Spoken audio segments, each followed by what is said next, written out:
बटेंगे तो कटेंगे या वक्तव्याशी पंकजा मुंडे यांनी जर असहमती दर्शवली असेल तर आम्ही त्यांचं स्वागतच करतो। महाराष्ट्रात अशी भाषा चालणार नाही अशी प्रतिक्रिया संजय राऊत यांनी दिली। आणि नैतिक याच्यावरती योगी आदित्यनाथ यांनी बोलू नये। त्यांचं राज्य किती नैतिकतेच्या पायावर उभं आहे जाऊन तिकडे तुम्ही पाहायला पाहिजे। ज्यांच्या राज्यामध्ये राम मंदिराच्या कामात भ्रष्टाचार झाला आणि राम मंदिरालाच गळती लागली, ते कोणत्या नैतिकतेच्या गोष्टी आम्हाला सांगतायत? सोडून द्यावं। चांदीवाल आयोगाने अनिल देशमुखांना क्लीन चिट दिले नाही असं उपमुख्यमंत्री देवेंद्र फडणवीस म्हणाले।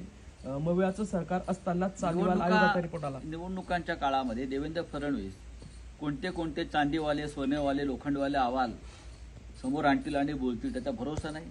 यांच्या हातामध्ये गौतम अडाणीचा पैसा आहे आणि त्या पैशाचे हे बोल आहेत। पंकजा मुंडे म्हणतायत की मला हे मान्य नाही, बटेंगे तो बटेंगे। त्यांनी खरोखर हे जर बोलले असतील त्यामुळे तर मी त्यांचं स्वागत करतो। या महाराष्ट्रामध्ये ही भाषा चालणार नाही। महाराष्ट्र धर्म म्हणून आम्ही एक मानतो आणि त्या महाराष्ट्र धर्मात आम्ही सगळे लोक आहोत, सगळ्या जातीपातीचे लोक, धर्माचे लोक आहोत, ज्यांनी हा महाराष्ट्र घडवलेला आहे, निर्माण केलेला आहे। हा महाराष्ट्र निर्माण करताना शाहीर अमर शेख पासून शाहीर अण्णाभाऊ साठेपर्यंत असे अनेक सर्व जाती